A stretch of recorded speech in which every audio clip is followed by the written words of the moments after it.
Palavra Final, com Alexandre Garcia, direto de Brasília. Olá, amigos da Oeste. Continuará tramitando no Senado o projeto de lei já aprovado pelos deputados e que procura superar essa insegurança fundiária nacional criada pelo Supremo, já com score de 7-0 contra o artigo 231 da Constituição. Isso derruba um artigo da Constituição. É uma coisa incrível. Como uma Suprema Corte, que não tem um voto sequer, portanto não tem poder constituinte nem legislativo, ao interpretar a Constituição, derruba algo importante, que foi uma frase posta pelos constituintes para garantir a paz no campo, a segurança jurídica, dizendo que são indígenas as terras que tradicionalmente ocupam naquele dia da promulgação da Constituição, 5 de outubro de 1988. E não que ocuparam ou que vierem a ocupar. Seria outro verbo se tivessem essa intenção, mas não tiveram. Puseram no presente do indicativo, que é aquele dia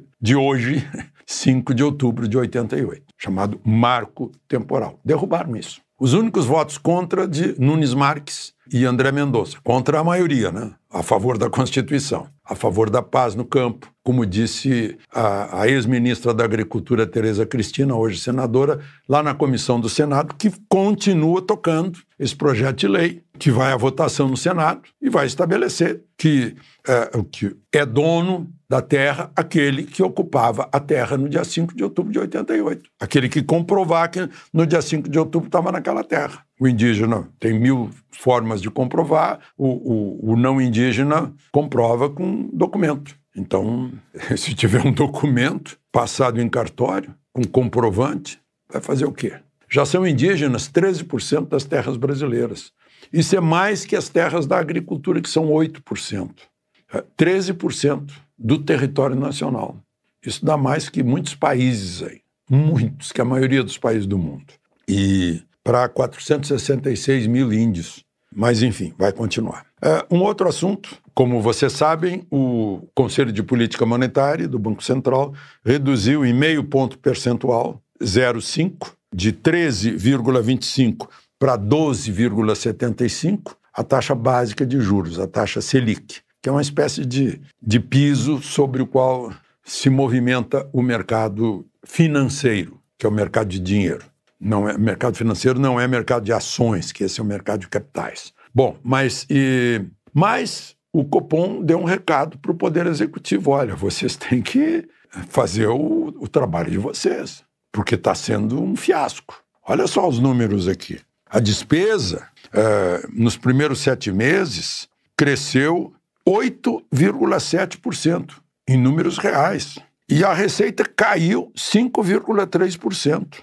Só aí já temos uma diferença de 14% de distância, um gap, um abismo de 14%. A dívida pública está subindo. Nesse período também subiu de 72,6% do PIB para 74,1% do PIB. Então, as pesquisas no mercado estão mostrando que os operadores de mercado consideram que o principal problema brasileiro hoje é o desequilíbrio fiscal. Ontem, por exemplo, eu mostrei que nos primeiros 7 meses, no governo anterior, no ano passado, houve um superávit de 73 bilhões. E agora, no mesmo período, há um déficit de 78 bilhões. A diferença entre a arrecadação cadente e a despesa subindo neste mês. Problema econômico muito sério, muito sério. Enfim, queria registrar mais uma vez o trabalho de todos aqueles voluntários que estão refazendo o que foi destruído pela maior catástrofe hídrica do Vale do Taquari de toda a história. Estudantes, agremiações, clubes de futebol, exército, todo mundo envolvido lá. E aconteceu agora, prenderam um biólogo da Secretaria de Agricultura do município de Roca Salles que estava mandando guardar os donativos na casa dele.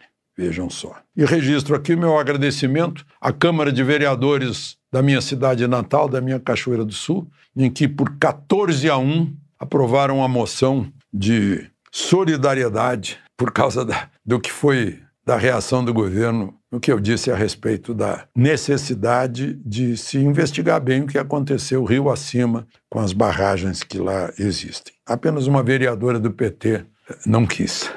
De Brasília, Alexandre Garcia.